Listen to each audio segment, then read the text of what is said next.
في أحد أكبر مساجد ومدارس السلفية في اليمن، وبعد صلاة الجمعة في 6 من يناير كانون الثاني من العام 2024، أعلن إمام صلاة الجمعة عبد الرحمن نجل الشيخ محمد بن عبد الله الإمام صلاة الغائب على من وصفهم بشهداء البحر الأحمر الذين قتلهم العدو، ويقصد هنا قتل ميليشيا الحوثي الذين قتلتهم القوات البحرية الأمريكية جنوب البحر الأحمر بعد أن حاولت هذه العناصر التابعة للحوثي استهداف سفينة الحاويات ميرسك هانغ تشو الدنماركية.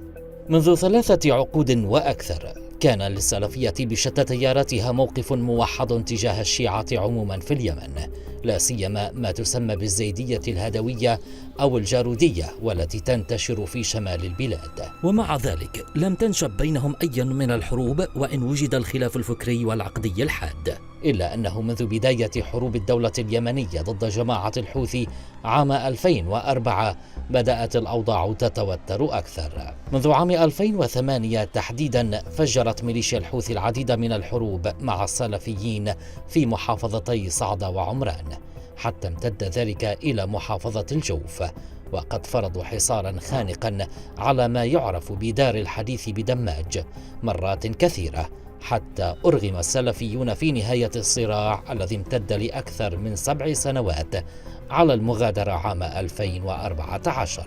وبعد خروجهم بدأت تتمايز مواقفهم تجاه الحوثي، ففي خطوة مفاجئة وقع محمد بن عبد الله المعبري الملقب بالإمام وثيقة تعايش وإخاء مع الحوثيين عام 2014 بعد أشهر من مغادرة السلفيين لدماج. الوثيقة احتوت على تناقضات كبيرة مع الأصول والأفكار السلفية التقليدية، كذلك فقد وقع الإمام الوثيقة بصفته ممثلا عن السلفيين في اليمن عموما لا عن نفسه، وهذا ما اعتبره السلفيون أخطر ما جاء فيها. بعد سيطرة الحوثي على صنعاء وزحفه نحو جنوب البلاد وانطلاق عاصفة الحزم بقيادة التحالف العربي، أيدت معظم التيارات السلفية العملية العسكرية، وانخرط أغلبها في قتال الحوثيين باستثناء تيار محمد الإمام الذي كان له دور خطير في مساندة ميليشيا الحوثي ومحاولات السلفيين التصدي لها. يكنى بأبي نصر محمد عبد الله حسين طاهر علي غازي الريمي الملقب بالإمام، أحد أكبر شخصيات السلفية في اليمن، ويتفرد بتيار وجماعة خاصة به عن باقي التيارات والجماعات السلفية، وبرز تياره كأحد أكبر وأوسع تيارات السلفية انتشارا في اليمن. قبل وفاة مقبل الوادعي مؤسس السلفية في اليمن إن صح التوصيف، وتحديدا عام 2001، أوصى في وصية مكتوبة ما وصفهم بمرجعية النوازل، وحصرها ب8 أسماء، طالبا من السلفيين خصوصا واليمنيين عموما الرجوع لهم في أي أزمة أو نازلة أو مشكلة، وكان من بينهم محمد الإمام. للإمام مركز النور بمعبر، أحد أكبر معاهد السلفيين في اليمن، وقد بلغ عدد طلابه 2000 وأكثر. إضافة لذلك فإن لمحمد الإمام معاهد ومساجد كثيرة في اليمن تعتبر فرعا عن مركز النور بمعبر، ويحرص الإمام على أن تكون هذه المعاهد والمساجد تحت إشرافه وتسجل باسمه مقابل النفقة للطلاب والآئمة والخطباء والمدرسين، إلا أنه بعد ذلك تبين أن محمد الإمام كان يجهز لأمر قادم، حيث وقع وثيقة التعايش مع الحوثيين وقام بتغيير كل إمام وخطيب في مركز أو مسجد محسوب عليه يحرض على قتال الحوثيين. وحينما بدأت ميليشيا الحوثي بالزحف نحو عدن وجنوب اليمن عموما، أرسل محمد الإمام شخصية سلفية بارزة من الشمال إلى السلفيين في الجنوب يطالبهم بعدم التصدي لميليشيا الحوثي. كذلك طالب الإمام من شخصيات سلفية منخرطة في قتال الحوثيين بالانسحاب.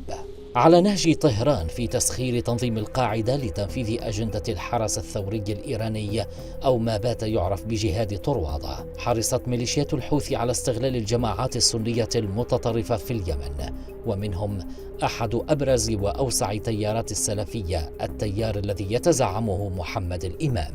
قدم الإمام خدمات كثيرة للحوثي، حيث قام بمنع قبائل ذمار من مواجهة الحوثيين، كما منع السلفيين من مواجهة أو مجابهة ميليشيات الحوثي أو حتى التحريض على ذلك، بعد أن كان يصف قتال الحوثيين بالجهاد. كما كشفت شخصية سلفية بارزة في محافظة شبوة لأخبار الآن أنه وقت سيطرة الحوثيين على مديرية بيحان عام 2020 أرسل محمد الإمام نجله نصر محمد الإمام إلى شبوة، وتحديدا إلى عتق، والتقى هناك بعدد من الشخصيات السلفية المؤثرة التابعة لتيار أبيه في المحافظة، وطلب منهم تسجيل جميع المساجد والأئمة والخطباء في شبوة التابعة لهم حتى لا يتعرض الحوثي لهم وقت سيطرته على مناطق شبوة، وأكد عليهم عدم التصدي أو التحريض على قتال الحوثيين واعتزال ما سيحدث تماما حتى يسيطر الحوثي كامل السيطرة على شبوة. على خلفية توقيع محمد الإمام للوثيقة نشب خلاف حاد بين السلفيين في اليمن، وامتد ذلك للأوساط السلفية في مصر والسعودية وبلدان المغرب العربي وحتى إندونيسيا. قال له يا أحمد لا تقاتلوا، الأخ في شبوة ومحمد الإمام في معبر، قال له لا تقاتلوا، لا تحرضوا على قتال حوثة.